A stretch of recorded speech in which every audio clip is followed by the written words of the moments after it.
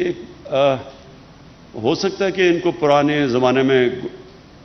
رنجے ہوں اور استعمال بھی ہوں دوسرے ملکوں سے، ہندوستان ان کو استعمال کرے انتشار پھیلانے کے لیے، لیکن اب تو وہ نہیں ہے حالات۔ کبھی بھی بلوچستان کی تاریخ میں ایک فیڈرل گورنمنٹ جو کہ بڑے مشکل معاشی حالات سے نکل رہی تھی، اور ابھی بھی اللہ کا شکر ہے ہمارے حالات ابھی بہتر ہیں، لیکن وہ حالات نہیں کہ ہم اتنا زیادہ بلوچستان کو پیسہ دے سکیں federal P S D P سے، جبکہ اتنی زیادہ ہمارے اوپر پنجاب میں، اور پنجاب کے لوگ سب سے بڑا صوبہ ہے، وہاں سے بڑی ڈیمانڈز ہیں، سارے پاکستان سے ڈیمانڈز ہیں، لیکن سب سے زیادہ پیکیج ہم نے بلوچستان کو اس لیے دیا کہ ہمارا خیال ہے کہ بلوچستان کے لوگوں سے واقعی انصاف نہیں ہوا، وہ پیچھے رہ گئے، اور بلوچستان سے سینٹر نے بھی انصاف نہیں کیا، اور بلوچستان کے اپنے سیاستدانوں نے بھی اس سے انصاف نہیں کیا۔ جو پیسہ آتا بھی تھا میرے خیال میں وہ بھی صحیح طرح نہیں لگا، اور وہ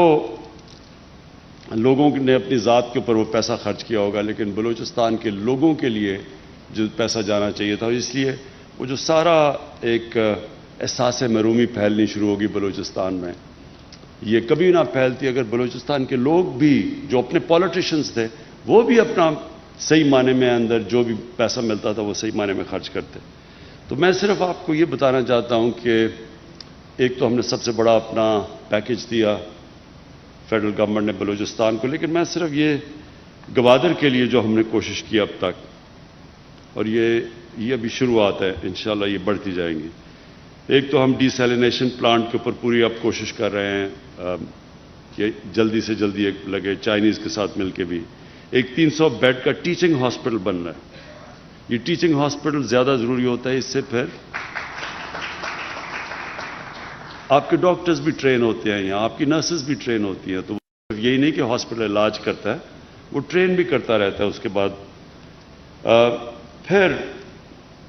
جو جام صاحب نے بھی بات کی کہ یہ جو باہر سے بڑے بڑے ٹرالرز آتے ہیں اور ہمارے صدیوں سے یہاں لوگ، ان کی صرف روزگار ہی ہے کہ سمندر میں مچھلیاں پکڑیں، اور یہ بڑے بڑے ٹرالرز آتے ہیں اور وہ آہستہ آہستہ جو ان کا روزگار ہے وہ دیکھتے ہیں کہ کم ہوتی جاتی ہیں مچھلیاں۔ تو ہم نے اب پوری طرح یہ جو بڑے بڑے فورن ٹرالرز آتے ہیں ان کے اوپر ہم نے پورا بین لگا دیا، اور وہ جو چائنیز ٹرالر کی میں بات کر رہا ہوں کہ کوئی چائنیز گورنمنٹ ہمارے بڑے اچھے تعلقات ہیں، ان کو کوئی اس چیز میں برا نہیں ہوگا کہ کوئی اللیگل غیر قانونی طور کے اوپر یہاں فشنگ کرے، ان کو کوئی نہیں ہوگا۔ ہم پاکستانی کوئی چیز چائنا میں اللیگل کرے تو چائنیز اس کو سزا دیتے ہیں، اور ہاں کہیں بھی دنیا میں کوئی کرے جو بھی قانون توڑتا ہے اس کو سزا ملنی چاہیے، تو اس کا ان کو کوئی اعتراض اس کا نہیں ہونا چاہیے۔ لیکن یہ میں آپ کو شور کر دیتا ہوں کہ اپنے یہ جو محنت کش لوگ جو بڑی مشکلوں سے اپنی روزی کماتے ہیں، ہم آپ کو پوری طرح پروٹیکشن دیں گے۔ ایک ہم نے قرضے دیے ہیں کامیاب جوان میں، ہم نے 10 ارب روپے کے قرضے کامیاب جوان پروگرام میں اور میری ٹائم جو ہماری منسٹری ہے انہوں نے مل کے پروگرام بنایا ہوا ہے کہ مچھلیوں پکڑنے والوں کی جو ان کی کشتی ہیں ان کو اپ گریڈ کرنا، ان کا جو بھی یہ استعمال کرتے ہیں مچھلی پکڑنے کے لیے ان ساری چیزوں کو اپ گریڈ کرنا۔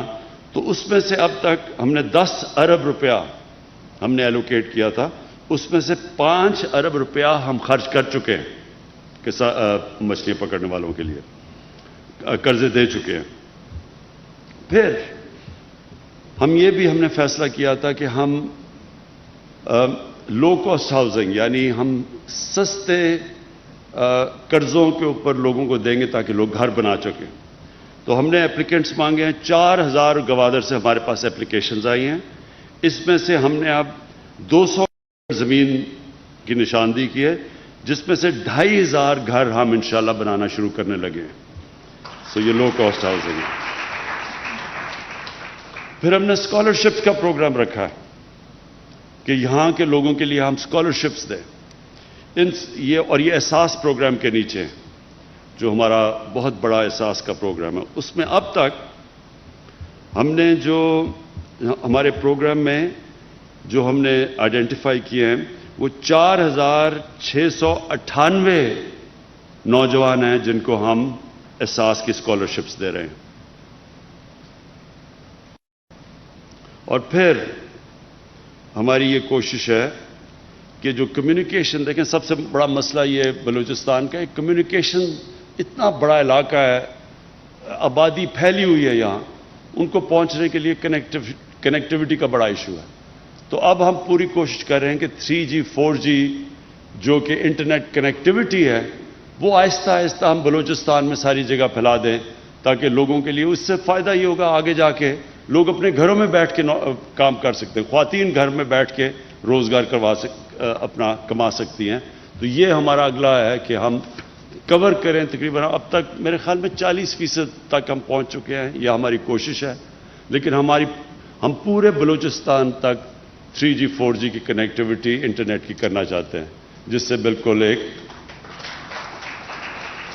سارے علاقے کے اندر ایک انشاءاللہ ہمارے یوتھ کے لیے بہت بڑی اپرچونٹیز مل جائیں گی. میں آخر میں آپ سب کو ایک چیز پھر سے اس چیز کا احساس دلوانا چاہتا ہوں کہ ہماری گورنمنٹ ہر سال ہمارا انشاءاللہ ہماری اکانومی جیسے جیسے اٹھ رہی ہے، ہماری آمدنی جیسے جیسے بڑھ رہی ہے، ہم بلوچستان کے لیے، میں جام صاحب آپ کو بھی اشور کرتا ہوں کہ ہم بلوچستان کے لیے ہر سال اپنی کنٹریبیوشن بڑھاتے جائیں گے. اور اس لیے بڑھاتے جائیں گے کہ ہم یہ سمجھتے ہیں کہ پاکستان کے لیے یہ ضروری ہے کہ بلوچستان سے جو احساس محرومی ہے، جو پیچھے رہ گئی ہے، جو باقی ملک آگے چلا گیا اور جو بلوچستان پیچھے رہ گیا ہے، انشاءاللہ ہم پورا زور لگائیں گے، ہم بھی آپ کے لیے کریں گے. اور دوسرا یہ جو سی پیک ہے، یہ اصل میں سب سے زیادہ فائدہ سی پیک کا بلوچستان کو ہے. آپ دیکھتے رہیں گے کہ جیسے جیسے یہاں ڈیولپمنٹ ہوتی جائے گی، جیسے جیسے یہاں انویسٹمنٹ ہوتی جائے گی، انڈسٹری آئے گی یہاں، تو سب سے زیادہ فائدہ بلوچستان کے لوگوں کو ہوگا. اور خاص طور پہ گوادر کے لوگ بڑے خوش قسمت ہیں، کیونکہ آپ کا بالکل یہ علاقہ بدل جائے گا. اور یہ آپ اپنے ذہن سے نکال لیں کہ اب یہ ہوگی ڈیولپمنٹ تو یہاں کے لوگوں کو کوئی پوچھے گا نہیں. کیونکہ یہ لوگ ہمیں کہتے ہیں سوئی گیس جب نکلی تو وہ جو علاقے میں لوگ تھے ان کے اوپر تو کسی نے کوئی انویسٹمنٹ کی نہیں، وہ ساری پاکستان میں وہاں سے گیس نکل کے سارے پاکستان میں گئی، لیکن وہاں مقامی لوگوں کو تو بہت کم فائدہ ہوا. تو یہ اب جو تاریخ سے ہم نے یہ جو اس ناانصافی سے چیز سیکھی کہ آگے سے یہ ابھی کبھی نہیں ہوگا. سب سے پہلے ہم یہ انشور کریں گے کہ مقامی لوگوں کو پوری طرح فائدہ ہو. بہت بہت شکریہ.